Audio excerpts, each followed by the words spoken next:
Hello friends, my name is Savi. Welcome to my YouTube channel Savi easy learning. आज मैं आपके साथ डिस्कस करूंगी principle of discipline.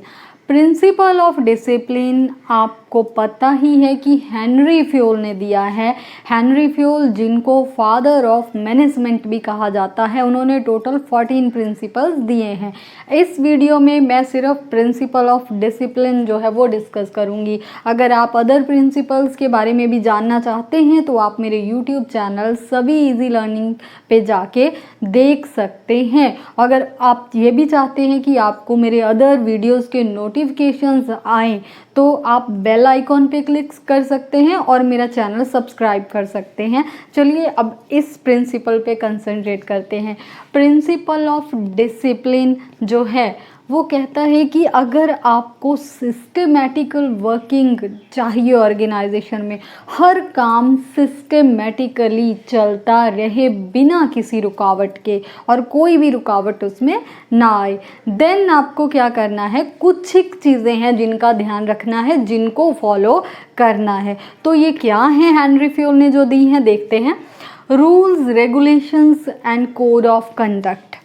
Henry Fayol कहते हैं जो भी ऑर्गेनाइजेशन के रूल्स हैं, रेगुलेशंस हैं या फिर कोड ऑफ कंडक्ट हैं, इनका मतलब क्या है, ऐसी कुछ भी प्लानिंग बनाई जाती है और हर ऑर्गेनाइजेशन में कि एक ऑर्गेनाइजेशन में रह के वहाँ पे एक एम्प्लॉई, चाहे वो सुपीरियर है चाहे वो सबॉर्डिनेट है, कि दोनों क्या कर सकते हैं क्या नहीं कर सकते हैं, वो रूल्स होते हैं। जैसे इस जगह पे सिगरेट पीना मना है, ये क्या है, रूल्स हैं, है ना।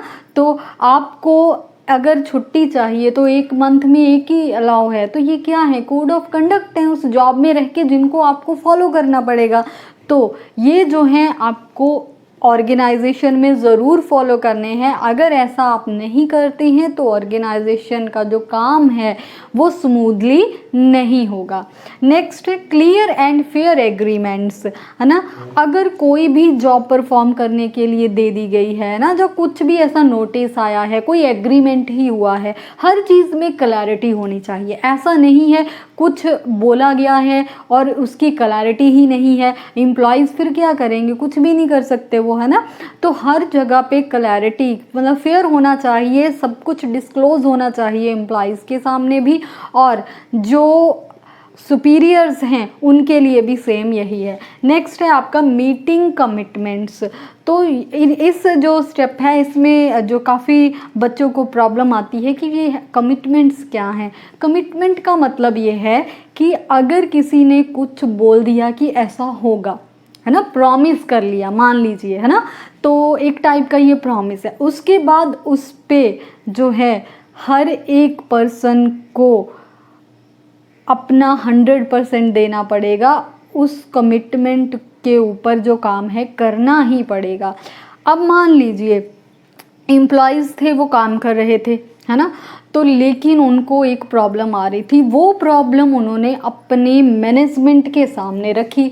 तो मैनेजमेंट ने उनको पूरा कॉन्फिडेंस में लिया कि आप अपने काम को प्रॉपरली करिए, हम इस कमिटमेंट पे पूरा उतरेंगे और इतने समय में ये काम हम आपका कर देंगे, ये प्रॉब्लम आपकी सॉल्व हो जाएगी, है ना। तो एम्प्लॉयज़ जो हैं उनको लगा चलो हम काम करते हैं। इसकी एक एग्जांपल ले लेते हैं। मान लीजिए कि एम्प्लॉयज़ जो थे उनको सिटिंग प्रॉब्लम आ रही थी, जहाँ पे वो जॉब कर रहे थे, उनका 8 to 10 आवर का सिटिंग था ना, तो वहाँ पे चाहिए था कि उनको कंफर्टेबल जो सिटिंग है चेयर्स प्रोवाइड करें, ऐसा होता है ना। तो उन्होंने यही बात मैनेजमेंट के सामने रखी। तो मैनेजमेंट ने उनको बोला आप अपने टारगेट पूरे कीजिए, आप काम कीजिए, हम जो हैं आपको पूरी फैसिलिटीज़ प्रोवाइड करेंगे। अब यहाँ पे ये एक कमिटमेंट थी जो किसने की है, मैनेजमेंट ने अपने एम्प्लॉयज़ के साथ कमिटमेंट कर दी। अब जब उन्होंने जो टाइम दिया वो निकल गया, एम्प्लॉयज़ ने फिर से उसका रिमाइंडर भेजा कि आपने ऐसे बोला था, लेकिन मैनेजमेंट ने फिर से उसको इग्नोर कर दिया, है ना। तो उन्होंने वो चेयर्स अगर प्रोवाइड नहीं की हैं, ये उनकी अब कमिटमेंट थी। बात यहाँ पे डिसिप्लिन की आ रही है ना।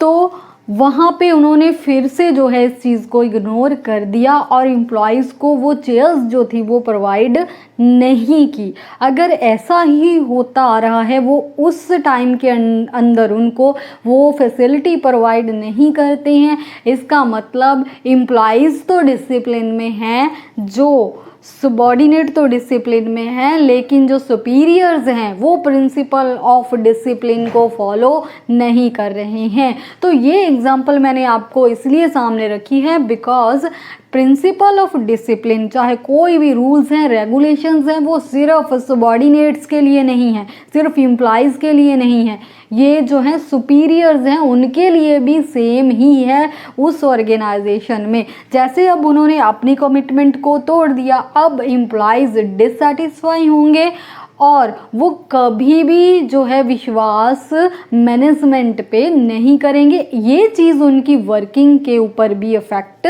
डालेगी, है ना। वो अपना काम उस कैपेबिलिटी के साथ, फुल कैपेबिलिटी के साथ या एफिशिएंसी के साथ ऐसा भी हो सकता है कि ना करें।